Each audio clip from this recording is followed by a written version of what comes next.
Ah, hello again, everybody. Pete here again, obviously. All that sort of silly stuff. Hope you're all well. Had a good Christmas and getting over your New Year's hangovers. I've got a bit more going on here today. One of the things I was thinking of, I knew I forgot the other day, was to update about the '68 El Camino, the soapbox derby one. Derby, tomato, potato, president. So yeah, I was really unhappy with the. I was using this click together Camaro engine, which I really didn't like the detail on. There was a bit too much moulded in. I don't know. I just didn't really like it. So I looked around for another engine. So I got a donor kit. I mean, the best way to get stuff over here is just straight out buy a donor, which was the. Knock everything down. That red Corvette. Stay there, you lot. And got this engine out of it, which is the that's the kit number. This all came in chrome, so that's been for a nice little bleachy bath. I use a product called Harpic Max 10, which has got a sort of acid in it, but it still leaves quite a bit of this well glazed effect. But I think they do that to really get the chrome. God knows whether it's just really, you know, a glaze or the moulding so smooth. Anyway, so I've popped that together in its basics, and I hope to use that engine. It's basically the same. It's not supercharged, but there we go. So that was basically the upgrade to that. And I was watching Marcus Fernandez Nanita the other day, making an alternator bracket, which was also sort of linked in with this. And if I whizzle this around a bit, Marcus, I get a sort of scrap out of punching discs, and I find this really handy for making alternator brackets, because you've already got the curve made for you, and then you just trim it off to where your block size is, you know. If you've got a alternator out there, you know, grab a punched out disc and work it from there. It's already housing the alternator for you, and then trim it down to where you want the brackets to go to. And I found that a lot easier than actually trying to go from the block directly, you know, hook it up onto the timing gear and work it out as a piece of scrap like this, and it'll work on different sizes, just due to punching out different holes. You know, there's a generator, you know, and you just let's find a bit. There you go. And there's a bit of distortion with punching out that gives you quite a nice edge when you're actually making a bracket out of them. And I've used different size punches on this piece of plastic, as you can see, different holes.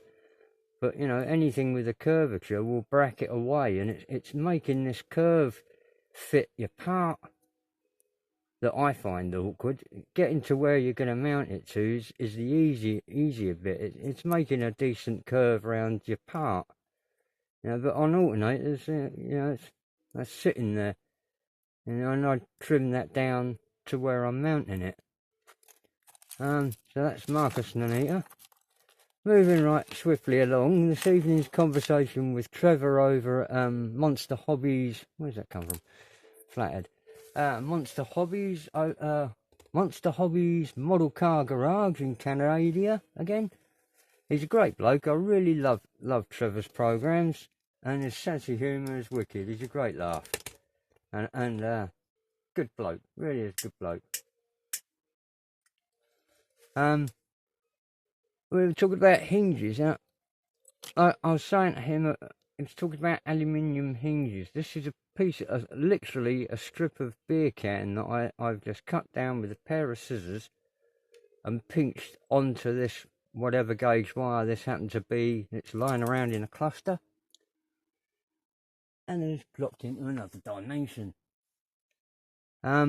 Oh, a bit of sprue too. If I can get that up.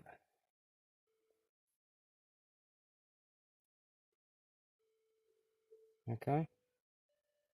I've left the tag long because the anchorage is the problem, and how to make it. If you make it, think, oh, it's going to be only 2mm round, and start trying to make that, you'll come a cropper. But if you make this, and then trim it down when you come to fit wherever you're fitting, but also with this, you've got anchorage problems, and unless you can get that all the way through the body and tab it back, so you're turning it into like a split pin, and get a reasonable anchorage, it won't actually sustain much use. You know, that's quite firm there, and it really is a minuscule bit of wire. But you can do it too. I've done 2 on there, just to, you know. Lining them up again, you're going to need a stronger piece than this, because you want a dead straight piece of wire to line the hinges up when you're setting them to the door. So it's better really to go a bit over scale, and I tend to use just straight domestic cable, domestic copper cable that I pulled into a straight pin. Obviously this is a bit big for what we were discussing here really. What's that bit of fluff from somewhere?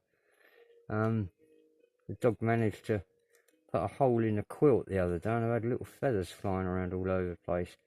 But you're literally rolling that around the pin and then pinching it in tight.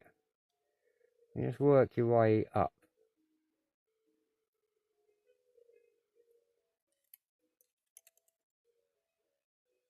Turn it round, and you can then centre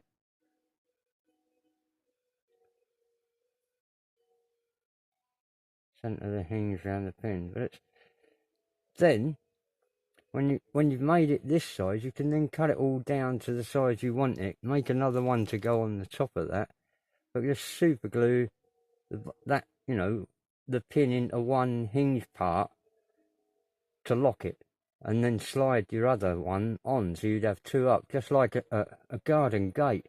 It's one of the most ancient hinges on the planet. You like that phrase, on the planet, not the accent, can't do that. And there, I looked in the scrap bin, there's these parts. I've forgotten what you said they were off, a really old 32. This must be one of the oldest bits of plastic, styrene, I've got. These must 12 or 13 years old, they're 50 years old, 40 something years old, God knows. Who else was it? Oh yeah, spinning back that way, Top of Vision 1, Mike at Top of Vision 1 was saying about this tool, which is a woodworking heat thingamy with I've got a scalpel blade locked in there. But another thing I've found handy is, whoops, drop it on the floor, don't have a dog stand on it, is this. And it's a 12 volt soldering iron, which I hook up to a motorcycle battery. And it doesn't get very hot. You can work it like there's a tool called a pyrograver, which a lot of figure builders use, and hold it like that. But you can't with this. You still, until I make a shroud that goes down there and a gun handle, you know, a pistol grip handle or something. But you can get a sort of weld effect.